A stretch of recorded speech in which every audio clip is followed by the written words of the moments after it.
Itu ketika mendeskripsikan Tuhan, itulah terjadi mazhab-mazhab itu.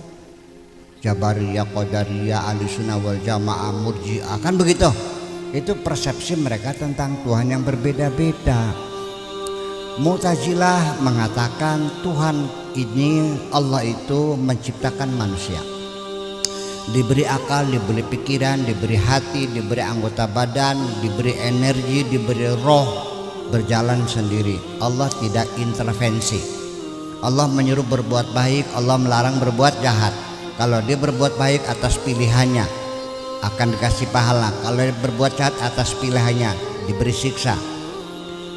Kalau Jabariyah semuanya Allah yang menentukan. Kalau ahli sunnah ada qada mubram, ada ghairu mubram, ada yang ini filosofis semuanya itu.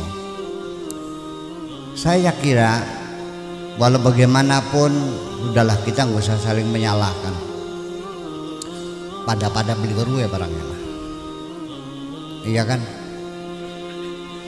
Nah, sampai di dalam Al-Quran sendiri ketika ada cerita dialog antara Allah, Adam, Iblis dan malaikat, dikiranya itu Allahnya duduk di sana, malaikatnya di situ, Adamnya di sini, terus tuding-tudingan kok perasaan. Begitu kan dalam imajinasi, maka seperti itu. Memangnya Nabi Adam melihat Allah? Memang Iblis melihat Allah? Memang Malik melihat Allah? Siapa yang pernah melihat Allah?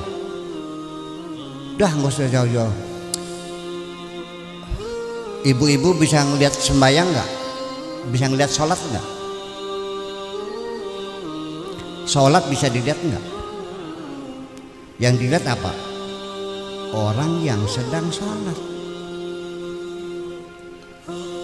Di sekitar kita ini banyak yang tidak dilihat. Kalau kentut mah tidak bisa dilihat, tapi kan dicium bisa.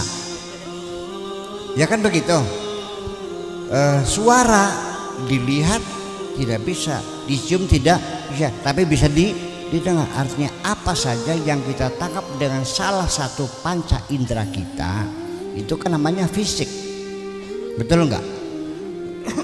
Kalau yang benda-benda kelihatan mata ini namanya fisika konvensional.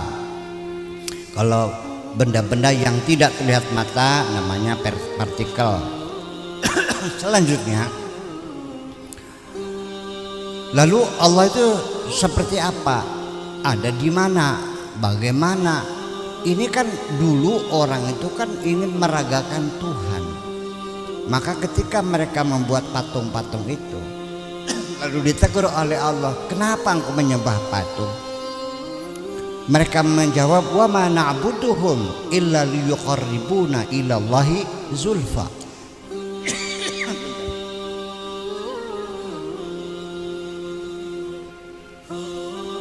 Kami tidak menyembah berhala. Itu hanya mediator saja kok untuk mendekatkan diri kepada Allah. Itulah makanya agama-agama yang Tuhannya kelihatan mata berbentuk berhala, ketika mereka melakukan ritual sembahyang itu bisa nangis, Bu, karena betul-betul kelihatan Tuhannya. Tapi orang Islam jarang yang sholat sambil nangis. Apa sebabnya? Nggak kelihatan.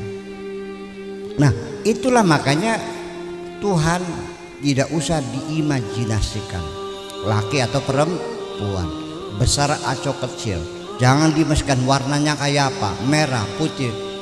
Tuhan di luar kemampuan akalmu menjangkau. Paham? Tuhan tidak bisa ditangkap dengan panca indramu. Allah itu ada. Allah kalau ingin membuat sesuatu, innama amruhu idza arada syai'an ayyaqula lahu kun fayakun. Jadi artinya sudah, jangan laki atau perempuan, besar atau kecil, rambutnya keriting atau lurus, dia jadi secara fisik. Tuhan itu bukan seperti itu. Dia ada di mana saja, tidak ada ruang-ruang kosong, tidak ada Tuhan, semua Tuhan ada. Di mana kedekatannya lebih dekat dari urat nadimu. Paham deh? saking parknya sampai beli katon. Allah itu zahir. Nih, saya mau nanya, kolong adanya di mana? Ada di mana kolong? Longan ini longan. Ini sorapa, soramben. Longan anak beli. Ada nggak longan? Ada. Di mana? Di bawah ranjang. Ranjang ada, longan ada. Yang wujud hakiki itu amben apa longan? Ketika ambennya diangkat, longannya perginya kemana? Jadi wujud kita ini ibaratnya sama dengan longan. Adanya ini itu keberadaan yang nisbi. Kita ini sebetulnya nggak ada sebetulnya. Kita ini bayang-bayang, kita ini longan sebetulnya. Yang ada hanya Allah kok. Jadi ketika kita ingin membuktikan Allah, jangan mencari bukti. Nggak mungkin ada bukti. Allah tidak bisa dibuktikan dengan alam ini. Percaya nggak? Karena Allah itu wajibul wujud, wujudnya hakiki. Tapi kalau alam ini minal mumkinat, biar terminologinya mumkinat, tidak mungkin mumkinat dijadikan dalil kepada wajibul wujud. Mumkinatul wujud tidak bisa dijadikan dalil untuk membuktikan keberadaan wajibul wujud. Kita membuktikan amben bukan dengan longan. Oke, kita belajar tauhid Bu ya, belajar dulu ya. Percaya Allah ada. Mana buktinya? Ada langit, ada bumi, betul. Seperti itu. Ini untuk anak-anak kecil yang SD kelas 1 sampai kelas 6 padu asal manjing. Tapi kita yang sudah kaplak-kaplak ini, ngerti kaplak? Iya, jangan jadi anak kecil lagi, pakai logika dong. Masa langit bumi sebagai bukti adanya Allah? Gimana, nggak mungkin. Ini kerapuhan sekali, rapuh sekali. Oke, kita uji. Sebelum Allah bikin langit, bikin bumi, alam ini kan baru terjadi teori Big Bang oleh George Lemaitre. Itu kan 14 miliar tahun yang lalu ada ledakan besar, ya, sehingga berkembang menjadi the extending universe, alam semesta yang mengembang semuanya. Alam ini mengembang, ya, bintang-bintang itu mengembang. Ada yang mendekat, menjauh. Dari mana kita bisa tahu bintang itu mendekat atau menjauh? Kita pakai kaca reflektor. Nanti kita lihat cahaya bintang itu. Kalau bintang itu berwarna merah, berarti bintang itu menjauh. Kalau bintang itu warnanya biru, maka bintang itu mendekat. Alam semesta terus mengubah. Itu umurnya baru 14 miliar tahun.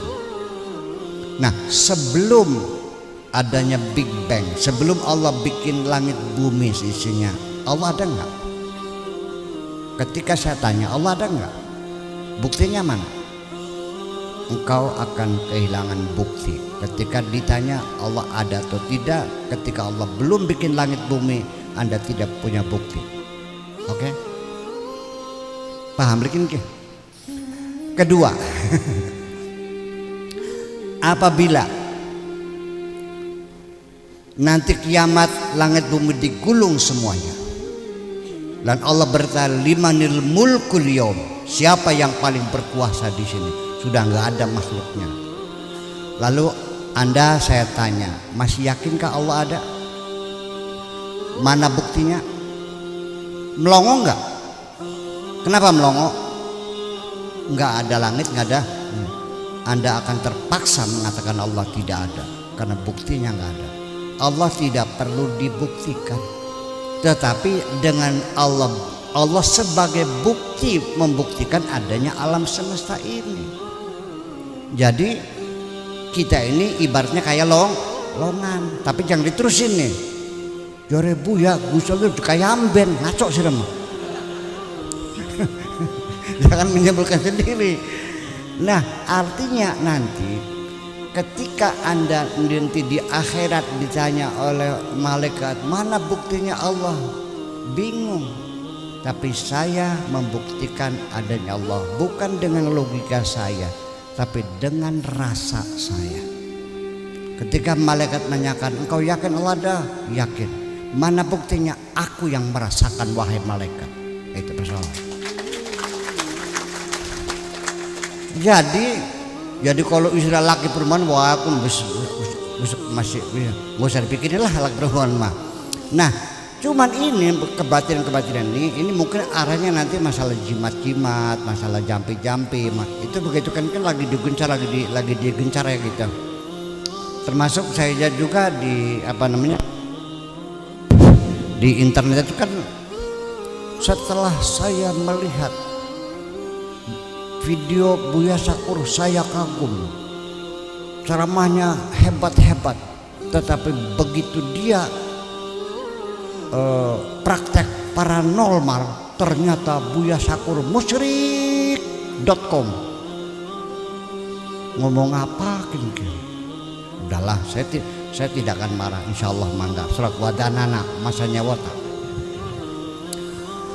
Jadi saya menghargai orang yang mengatakan, karena saya bikin jimat bu, bukan jalur kemat kalau karena mana baik. Nah ini menjadi persoalan bikin jimat itu musyrik, karena meyakini selain Tuhan ada punya kekuatan yang lain namanya jimat, jadi musyrik. Oke, saya paham. Orang yang mengatakan jimat itu musyrik, suatu ketika dia marah kepada bawahannya yang kerjaannya salah, nah, bawahannya yang lawan terus, sambil dia marah mengatakan, mulai hari ini kamu harus tahu aku adalah pimpinan kamu di sini. Masa depanmu ada di ujung penaku, bisa kumutasikan ke tempat yang jauh di sana.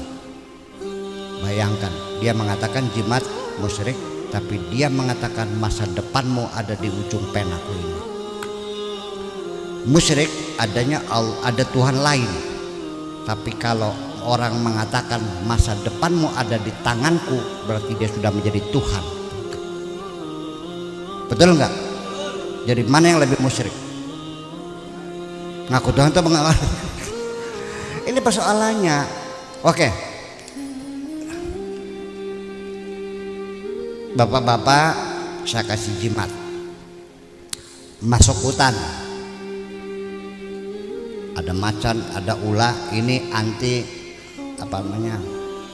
anti macan lah, anti bisa lah gitu. Artinya tegar nggak? Tegar. Oke. Satu orang lagi saya kasih senapan. Masuk hutan. Lebih tegar mana? Bawa senapan apa bawa jimat?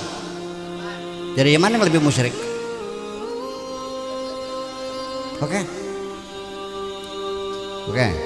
Ibu-ibu bawa uang 50.000 ke Grage Mall, ke mall supermarket, karena tujuannya beli softtek. Uangnya 50.000, melakukannya kan deluk, enggak celingak-celingok enggak. Ya, belum bayar udah keluar lagi. Ya. Tapi begitu bawa uangnya banyak, lakukannya talang teleng. Gaya enggak? Dengan uang juga engkau semakin berani kok. Kalau begitu uang musyrik enggak? Ini yang jadi persoalan. Nah ini saya katakan ujung-ujungnya mah kebatinan, kejawen, wiwitan, apalagi segando, apa namanya? Segando. Ya macam-macam lah gitu. Stop. Jangan pernah memusyrikkan siapapun. Jangan mengkafirkan siapapun, itu wilayah Tuhan. Terima kasih.